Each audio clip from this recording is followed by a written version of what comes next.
Now, cultural narrative and commercial strategy are converging, shaping products that reflect aspiration, affordability, and also authenticity simultaneously. So this very conversation, ladies and gentlemen, now extends beyond production to positioning and how India builds brands that resonate at home and also compete globally. So a rousing reception and a big welcome to Mr. Abhishek Bachchan, actor in conversation with my colleague Sumita Karir, Deputy Editor, ET Now, will be joining us here on stage live on the Global Business Summit 2026. Ladies and gentlemen, please put your hands together in welcoming Mr. Abhishek Bachchan.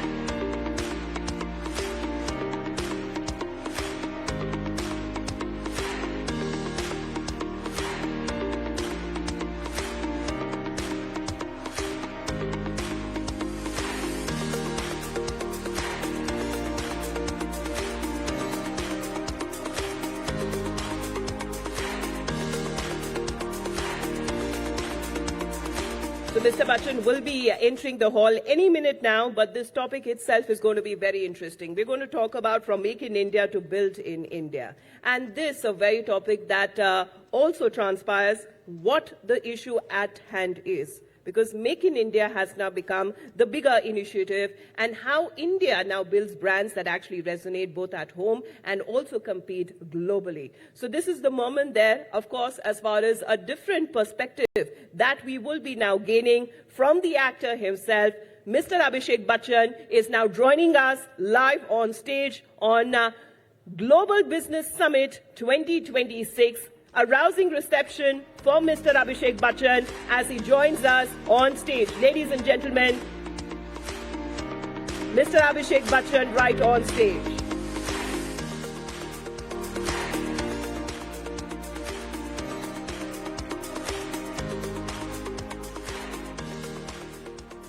Welcome, Mr. Bachchan. Thank you. Sumita, the floor is yours. Thank you, Amita, and a very, very warm welcome to you, Abhishek. Please take your seat. Ladies and gentlemen, we are expecting a lot from this session, and it's a little shift away from all that we have discussed during the day today and, of course, yesterday about geopolitical disruptions, geoeconomic disruptions, and how resilient businesses need to be built. So I was telling Abhishek, I'm a policy journalist. I cover technology, trade policy. The whole responsibility of making this session interesting lies on him. No pressure. Right? Yeah. We're here to disprove the famous belief that actors really aren't known about anything else apart from acting. We can discuss Brazilian trade deals. I'm good with that. I'm good with that. Tariffs and stuff if you wish. Really? Yeah, we can. So let's start with that then. Go for it. What do you make of what's I don't happening? take responsibility for my answers, but we're good at just reading off a script, so. So how are you really reading? I read the Eco Times every morning, so whatever I regurgitate is reported by them, so. All right, great. That's a great endorsement coming our way. Just to put it out there before, I cannot be held liable for anything I say. Please speak to Economic Times directly. Right. But your look is great. It's very different from what we've seen in the past. What is it about? My look? I'm sure the whole audience must be also thinking about that. I'm just flattered that you noticed that I've changed my look, but thank you. Yes, I'm currently shooting of my new film, which is called King. So, yeah, this is what it is. Do you want to talk more about that? No. Wonderful. There are contracts in place, NDAs, you get that. You know, we're really looking forward to that. Until the deal is not signed, sealed, and delivered and implemented, you can't really talk about it, so. It's right. Similar in films. Pretty much like how trade deals also happen, That's exactly right? what I said, yeah. We've digged the ministry for more information on what's happening in the deal, what are the negotiations, right? So that's exactly the answer that they give us. It's very similar. Yeah? In fact, it's probably more tougher in the film industry. Yeah. Well, I agree, but let's start then. We don't have policy journalists like yourself who are, good at their job and investigating and finding out what's going on. But, well, I'm not able to elicit anything. See, I'm just good at hiding You're very stuff. good with your job Yeah. then, right? All right, Abhishek, a very warm welcome to Thank you you. once again.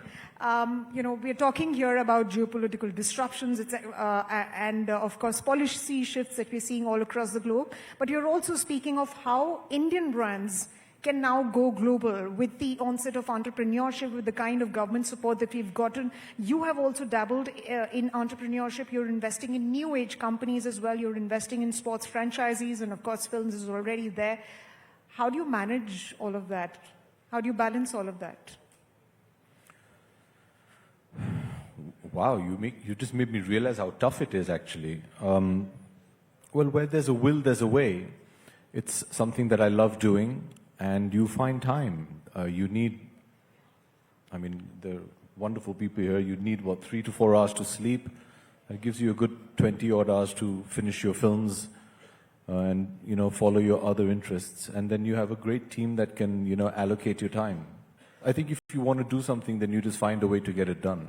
Right. And thankfully, I'm from Mumbai, and the state of our roads and traffic is well documented, so you get a lot of work done in your commute. You get a good 2-3 hours, which you can finish a lot of work in, yeah. Right. And what about Delhi? Everything's well? Because some of the people who've flown from Mumbai have been coughing. No, I'm fine. Have you ever So are we worked? at par? Have you ever come to a film studio? I haven't. Yeah. Would you like to take me to one? Delhi weather is like Kashmir compared to film studios. Yeah. Okay. No, I'm fine. Okay. Yeah, thank you. So Abhishek, when we talk about entrepreneurship, you've invested in a whole bunch of new age companies, quick commerce companies as well. There's a company called Nagin also, I believe. I cover startups. Well done, yeah. I cover startups and entrepreneurship, but She does her research, okay, so thank you. So what about Nagin interested you? What about Nagin interested me? Nagin is a hot sauce, which is an Indian hot sauce, which came across my table by chance. I tasted it, I loved it.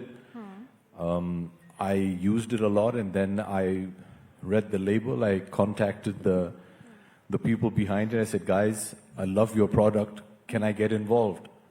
And that's exactly how it happened. And they were very kind. They were looking at their first round of funding, and I came on board as a strategic partner. And I just really loved the product. And So it's been a wonderful journey. And it's a matter of great pride for me because it's doing exceedingly well, touch wood. And it helps when, Mr. Amitabh Bachchan posts a photograph of his breakfast with a bottle of Nagin sauce on the side. So. All right. And I was actually talking to somebody, and that person was actually telling me that you also have a liking for extremely spicy products, and Yes. that also. Yes. I like spicy food, so yeah, that's how it came about. A lot of my investing, I think I figured out that a lot of the products that interest me predominantly have something to do with the fact of whether I use them or not. Okay. And that's generally been the starting point for me. Okay. I think that's the kind of person I am. Even if I have to endorse something, I'm not very comfortable being.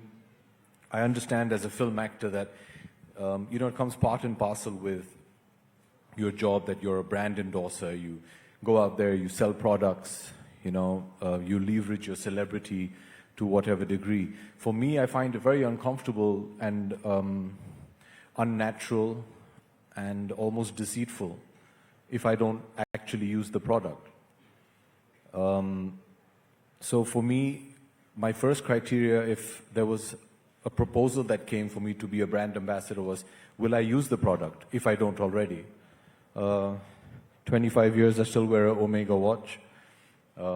When I used to work with Ford, which I loved working with, I used to drive a Ford car. I still have an Idea mobile number. I still use a Motorola phone. I use Amex as my credit card. These are all products that I've had wonderful collaborations with.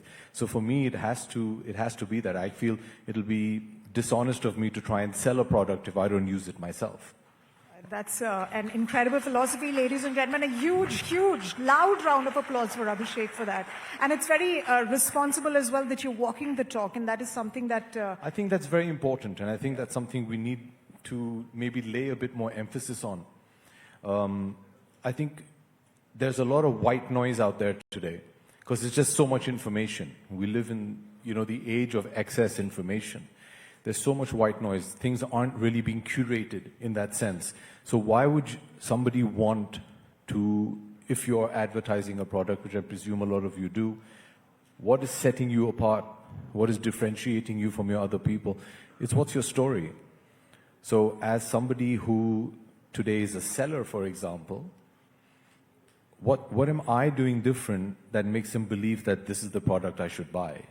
What currency do I have that is going to help the consumer choose my product as opposed to something else? And I genuinely believe that authenticity of storytelling and authenticity of intent is something that goes a long way. If I genuinely believe that, okay, I use this product for this reason, and I have a certain equity with you, so to speak, that you might believe me, or I stand for certain qualities, then I think you have to be very authentic towards that. So in any business or anything, you can't just say, oh, here's my car, it has 5 gears, it has power windows, it goes front, it goes back, it goes at this. I mean, all cars do that. What is it that's appealing to me as a consumer to want to purchase it? What is the story behind it that appeals to me? So I think in that, it makes it, we should pay more attention to it. We just can't generalize everything all the time. It's getting a bit tiresome. Absolutely. Authenticity goes a long way in sort of building brands that have a lasting legacy, and that is something that you are focusing on, Abhishek. But let me come back to the point about entrepreneurship. You're also investing in quick commerce companies, I believe. And correct me if I'm wrong, Swiggy and Zepto both. Yes. Right? So what drew you to quick commerce, and are you a user of quick commerce? You use I quick ran out commerce of Nagin sauce. I needed it. It was available, so I needed quick commerce to deliver it for dinner, and that's how it came about. All right, then. Very honestly, that's God's own truth. Right. I love this one. Anybody from Mumbai over here? Show of hands. Lots of them. Okay. Maharashtra. Tasted misal pav. The world's best misal pav you get in Thane. It's called Mamledar misal. I eat it every day for breakfast, and it's on Swiggy. Mr. Pav, yes. You're right? So I called up Swiggy. I said, guys, you'll deliver to me every morning. How Can I often? invest Every in you? day. Every day. So yeah. At least once. Yeah. So that's how it happens. So that's how you make companies richer and yourself richer as well. Well, right? Because you are I spend invested. so much money on those companies, using their services, that I feel maybe they should be giving me back some. So then I try and invest in them and try and make some money off them. Right, Yeah. right. So take us through your other investments that you are currently undertaking, and what is your investment philosophy? Whenever it is that you look at a company, you mention about it has to sort of match your philosophy as well, your personal philosophy. It has to resonate with what you're doing, and you have to use it. But what other than that really sort of, makes it happen for you? Especially when investing in companies. After several years of doing this, I think it started off as fun. All right, I was enjoying myself. The reason I started, my family office and starting investing is because very early in my career, I realized that having studied a little bit of business, that maybe the film industry isn't the most dependable source of income. We are completely dependent on external factors. Your life can change every Friday, for the better or for the worse. It's not... I wasn't comfortable having to do films because I needed to run the house, because then that kind of affects your creative choices. Very early in my career, I decided that I needed a parallel source of income through which I could lead my life and do films for the sake of creativity and art, and make films that I wanted to make and tell stories that I wanted to tell. So that's how I started. And when I first started, it was like, okay, what can I find that appeals to me? And it was a lot of fun, and I was enjoying myself. And okay, I like Nagin sauce. I use Swiggy to order my food. All that kind of stuff was very nice. But once you do that, obviously you learn from your experiences. Currently, for me, the most important is if I do get the opportunity to sit across the table from some of these brilliant people, it's the person that I want to understand. What are they made of? How far are they willing to go? What are their beliefs? What are their capabilities? So I think currently my emphasis is more on the people behind the brand than just the brand. Yes, initially it has to be, the product has to interest me, but then the people that run it and are going to run it on a day-to-day basis and make it hopefully into a success. And then can I contribute in any which way? Right. So Nagin Source, quick commerce are two aspects, two sectors where you're investing. Which other sectors are of interest to you? I'll also speak a bit about, defense being one sector, which is attracting a lot of VC interest. There was a whole lot of, capex push in the recent budget as well. Deep tech segment. There was also a lot of focus on data centers and AI. Are any of these sectors of interest to you? And if you had to move away from the segments? No. Okay, no. So which AI scares me. scares you? Yeah, it should scare every actor. I mean, there's your competition right there. So I think in the creative field, AI is going to revolutionize a lot of stuff. But also, if not used responsibly and correctly, I think it can be very detrimental to people like me, which are actors. My personal opinion is, I think behind the scenes, it can be very beneficial. Animation, special effects, that kind of stuff. It's going to reduce a lot of working hours that we spend, hence your budgets, come down, which is great. From a creative perspective, I'm still on the fence about how AI can, I've seen certain products which are completely AI generated and they're wonderful, but I just feel somewhere there's no soul. And I think there's an imperfection to humanity, which is what we enjoy watching in film as well. And so it's not really about actors' jobs going away because of AI. no, it's a possibility. It's not By clear. the way, they still have AI anchors, right? So Yes. So maybe you should be worried more than me. we are totally. Yeah. Yeah. But I think there's going to be a lot of disruption in medical and legal, especially with AI. But as far as films and creative arts are concerned, I'm on the fence about whether it's going to be beneficial or not. So that, I mean, I don't have a complete grasp of the entire AI landscape, so I'm not comfortable in that yet. I love to learn about it. I'm reading up a lot about it. But all these sectors, I feel, are not stuff that have a day-to-day connect with me. So currently, I'm not interested in them. As most Indians, real estate is something that, yeah, my father always is a big believer in real estate. And I think there's that very old thought that zameen hai to sab theek hai, So that partially is there. I used to invest a bit in gold, thank God. That's what I was coming up with. And then my wife's like, what about silver? But yeah. But what about capital markets? Yes. I prefer to let my bankers handle that because I think that's something which is just, it's a parallel universe to where I live. And it's so consuming. And it's very interesting.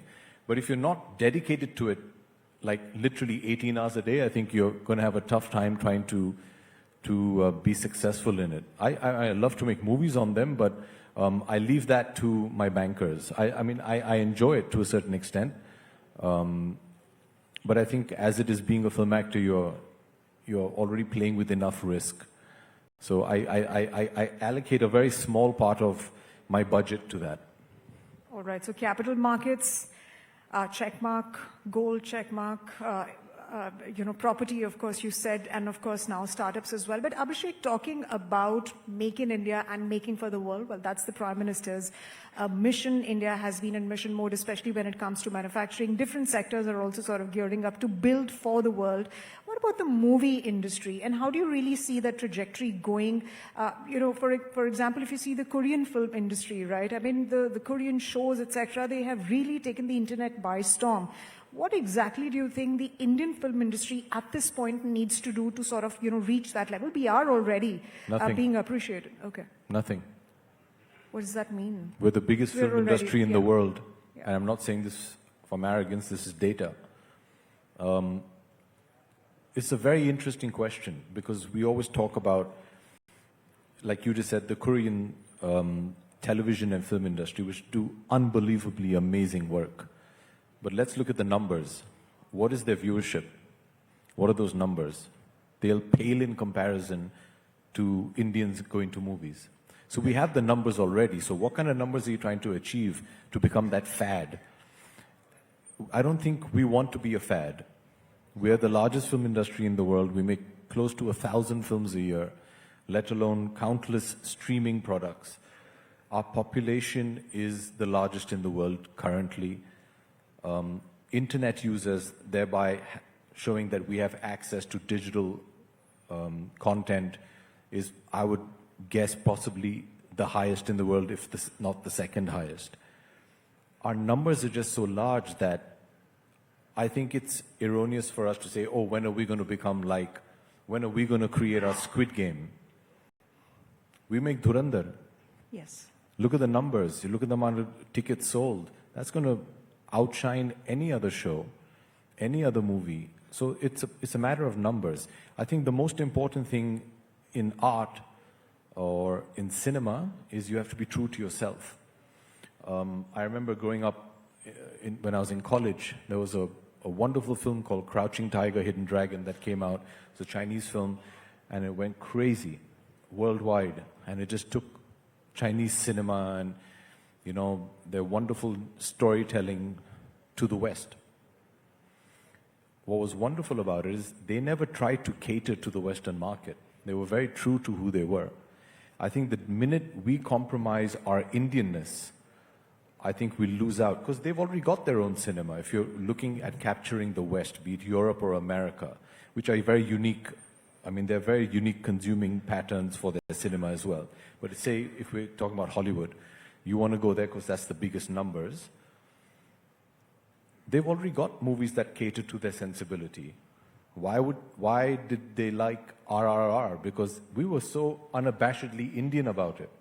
And I think that's what we have to do. In our cinema, you have to be yourself. You have to love the pomp and pageantry of Indian cinema, the melodrama of Indian cinema, the poetic justice of Indian cinema.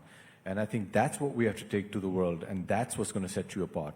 Having said that, be very content that how do you grow your local market, because the numbers are there.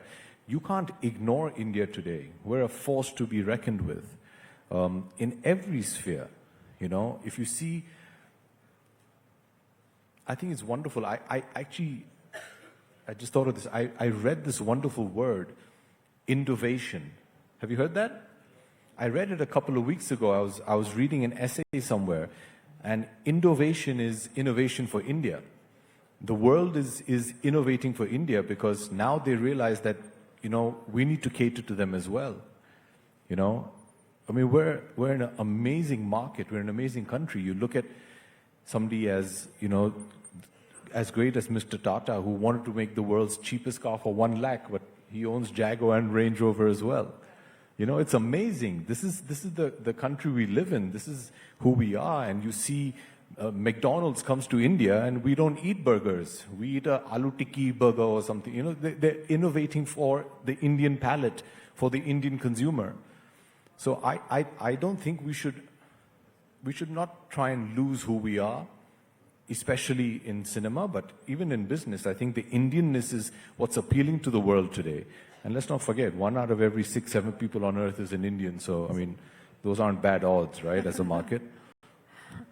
Absolutely. So the huge domestic dividend that we have, we need to capitalize on that and remain truly authentic. That's the big message for you, Abhishek. Abhishek, I'm going to open the floor for some questions, but before that, I just have one final question. And while the board is telling me the time's up, guys, I'm going to take a little bit of more time with Abhishek. It's not every day that we have him. What do you make of microdramas? I mean, we have movies like Dhurandhar, which is about 3.5 hours long, but at the same time, microdramas are also sweeping the internet.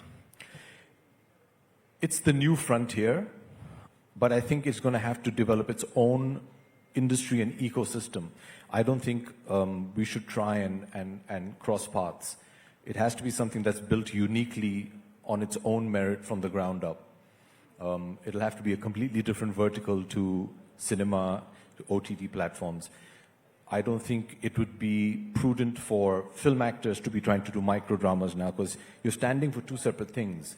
On one hand, you're selling a product saying, come watch me for 3 hours and pay thousands of rupees for a ticket, but hey, I'm also available for 30 seconds. So I think that's bad marketing. Right, and all of these are going to coexist is essentially what you're trying to also suggest. But Abhishek, it's now time for us to do a rapid fire, another kind. Yeah, okay. All right. So one movie role you turn into a real business venture. It's a rapid fire, you can't think so much. One movie role I turned into a business venture.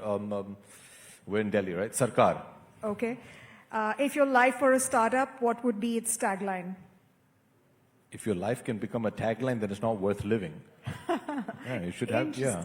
Interesting one. Boardroom meeting or film set, where is the drama bigger? Film set, any day. Yeah? Yeah, yeah. You want to spill some more beans? Oh, they read, it's okay. I mean, boardroom drama, I mean, not much drama, yeah. Okay, one luxury you still get excited to buy like you did as a kid? Chocolate. Okay. If you're a film actor, chocolate is a luxury. A Bollywood dialogue that perfectly describes your business life. Oh, I had this dialogue in my film Guru. जब लोग तुम्हारी बुराई करने लगे, समझ लो तरक्की कर रहे हो. Wonderful, ladies. A huge round of applause for Abhishek. And now I'm going to open the floor for a few questions. May I request some of you to kindly raise your hands, whoever wants to ask a question to Abhishek, and we'll try and pass on the mics. All right, that gentleman over there. Hi, Abhishek. Good evening. Good evening. I am Joydeep from Delhi NCR. Hi. So I just wanted to ask you that, where do you get your inspiration from apart from your dad? Whenever you feel stuck in your primary profession, that is acting. And how much do you feel inspired from Hollywood actors? I believe Robert De Niro had come down to Mumbai some years back, and I saw your picture with him. So No, I've never met him, unfortunately. Okay. I would love to, but yeah. I'll have to make do with Amitabh Bachchan. My gosh, these problems that we have. Yeah, so apart from him, who would My be daughter. Wow. I get inspired by my father and my daughter. I think there's a simplicity to the younger generation. There's a certain clarity of thought. Although if you have, Mr. Amitabh Bachchan sleeping in the room above you, you don't really need much more inspiration. He kind of fills all those voids. But the other person I look to is my daughter. I envy the new generation. I think they're very, very sorted. And there's a lot we can learn from them. Thank you. Right, ma'am. Yes. You can have mine. What advice would you give? That's fine. I think people can hear me. What advice would you give to the younger generation? Oh, you can't give them advice. They'll Thank give you you. advice. That's true. Yeah. Just listen to them. I mean, they're your future, right? So listen to them. But it's very interesting as a parent of a teenager today. There's so much you want to impart and tell them, and I think the more time you spend with them, you realize they're very sorted. They have a very different trajectory to what I have had, or possibly other people who are elder to me have had. And I think you have to allow them that. I think we tend to, as human beings, always say that, no, our way is right and their way isn't. But they live in a completely different world to what we used to live in and we grew up in. They've grown up with mobile phones and social media and cameras, which are a norm, which was an anomaly for us. So I think they've had to grow up in a very different society, and they've adapted and evolved to it. So you don't need to tell them anything. Yeah, they'll be fine. All right. Yes, you had a question. This is one final question, and then we have to close the session. Please take my mic. Yes, go ahead. Hello, sir. Good evening. Hi. So I wanted to understand, how do you evaluate risk when you are entering into a new business opportunity? It could be investment, or when you are going for a collaboration, especially if some startup or assembly level of an organization approaches you. Thank you. I try to keep it as simple as possible.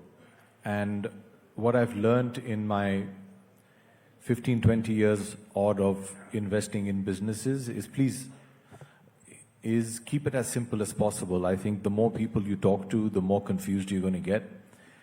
And a rule of thumb which I try and adhere to as often as possible, I haven't managed every time, but it's quite high up in my priority list, is if you can't afford it yourself, don't get into it. And I think that's the greatest assessment for risk for me. Can I afford it? Do I have those kind of funds that I can invest? If I don't, then the risk goes up exponentially. So if it's not part of my bank balance at that point in time, I probably will try and stay away from it.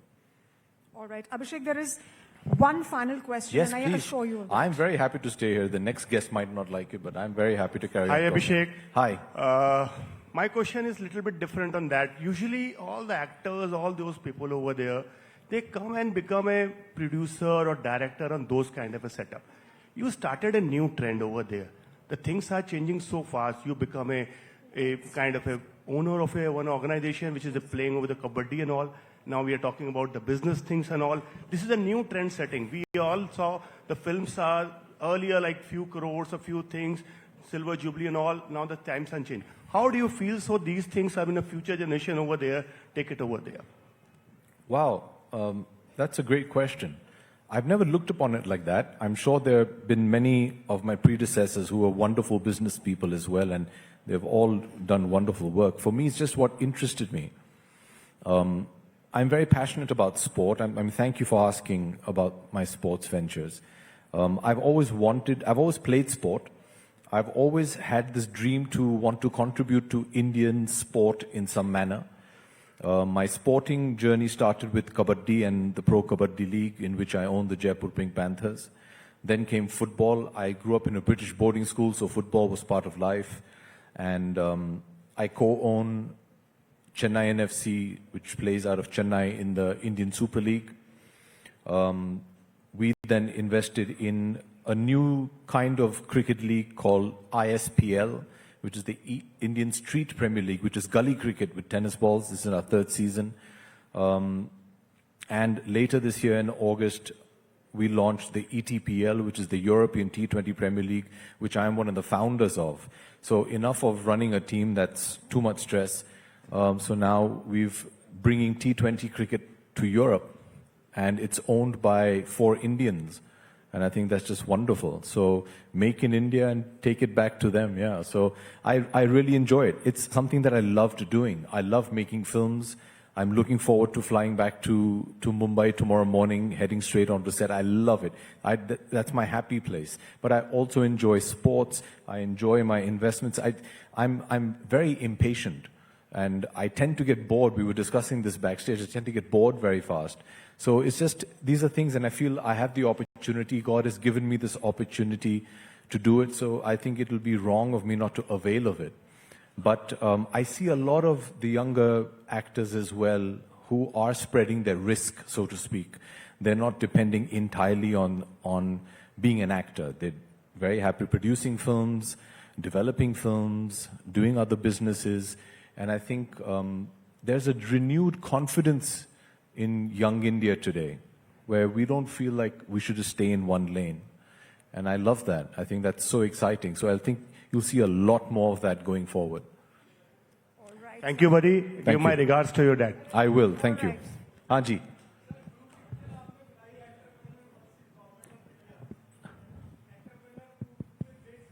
Thank you.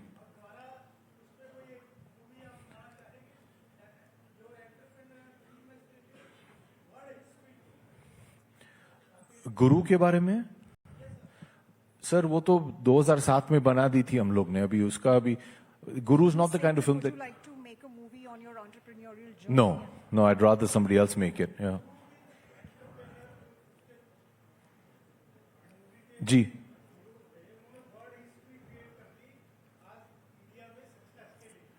Thank you. Absolutely, sir.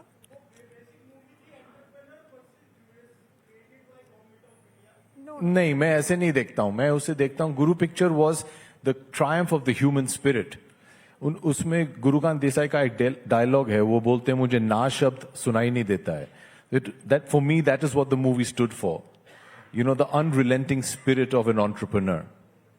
Absolutely, Abhishek, and that's what really stood out. And thank you very much, sir. We gave you your chance to ask that question. Thank you. Ladies and gentlemen, a huge round of applause for Abhishek Bachchan, who lives by the philosophy of one life, live it fully. Thank you very much, Abhishek. Thank you so much.